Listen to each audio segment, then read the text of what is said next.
മലപ്പുറം തിരൂരുകാരനായ നിശാൽ ഒരു ഇൻസ്റ്റഗ്രാം ഇൻഫ്ലുവൻസറും ഒരു യൂട്യൂബറുമാണ്. നിശാലിന്റെ ഇഷ്ടവിനോദം എന്താണെന്ന് വെച്ച് കഴിഞ്ഞാൽ ഗൾഫിൽ ജോലി ചെയ്യുന്ന പ്രവാസികളുടെ ഭാര്യമാരെ ടാർഗറ്റ് ചെയ്തിട്ട് അവരെ ട്രാപ്പിലാക്കുക എന്നുള്ളതാണ്. ഈ സോഷ്യൽ മീഡിയ വഴിയാണ് നിശാൽ എല്ലാ പെൺകുട്ടികളെയും ട്രാപ്പിലാക്കുന്നത്. അതിൽ പ്രവാസികളുടെ ഭാര്യമാരുണ്ട്, സ്കൂളിൽ പഠിക്കുന്ന ചെറിയ കുട്ടികളുണ്ട്.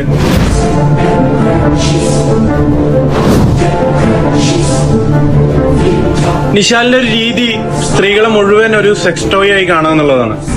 പെണ്ണിന്റെ ആരോഗ്യം നോക്കണം കേട്ടോ. ആൾക്ക് നല്ല തീറ്റ കൊടുത്തതിന്റെ ശേഷം അടിക്കുള്ളൂ, പേടിക്കണ്ട. മനസ്സിലായ തിന്നാൻ കൊടുത്തടിക്കാൻ കേട്ടിട്ടില്ല. അതാണ് ഒരാണ് ചെയ്താൽ അത് കുളിച്ചാ പോകുന്ന ഒരു ചൊല്ലുണ്ട്, പക്ഷെ ഒരു പെണ്ണ് ചെയ്താൽ അത് കുളിച്ചാ പോവില്ല. മനസ്സിലായോ?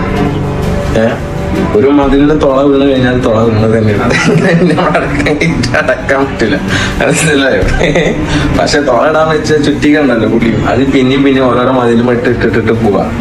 കത്തണ്ടവർക്ക് കത്തും. മനസ്സിലായോ? നിശാലിന്റെ പേരിൽ 5ഓളം റേപ്പ് കേസസ് ഉണ്ട്. പതിവാളെ പേരിൽ 3-4 കേസ് ഇയാളെ പേരിൽ രീതിയിലുള്ളതുണ്ട്. താമരശ്ശേരി സ്റ്റേഷനിൽ മുന്നേ ഒരു കേസ് ഇയാൾക്ക് വരുന്നുണ്ട്. അത് ഇതിൽ റേപ്പ് വരുന്നില്ല, അത് ഒരു സ്ത്രീയോട് മോശമായി പെരുമാറി തന്നെയാണ്. ഇത് കൂടാതെ ഇയാൾക്ക് മണ്ണാർക്കാട് ഒരു പോക്സോ കേസുണ്ട്. കൂടാതെ നിലമ്പൂരിൽ ഇതേപോലുള്ള സെയിം കേസ് ഇയാളുടെ പേരിൽ നിലമ്പൂർ സ്റ്റേഷനുണ്ട്. ഇതിലൊരു സങ്കടാവസ്ഥ എന്ന് വെച്ച് കഴിഞ്ഞാല് നിശാലിന് ഫുൾ സപ്പോർട്ട് നിശാലിന്റെ വീട്ടുകാരാണ്.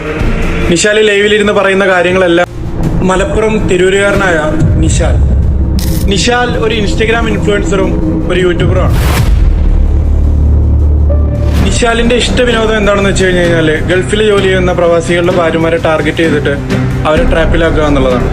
ഈ സോഷ്യൽ മീഡിയ വഴിയാണ് നിശാൽ എല്ലാ പെൺകുട്ടികളെയും ട്രാപ്പിലാക്കുന്നത്. അതിൽ പ്രവാസികളുടെ ഭാര്യമാരുണ്ട്, സ്കൂളിൽ പഠിക്കുന്ന ചെറിയ കുട്ടികളുണ്ട്.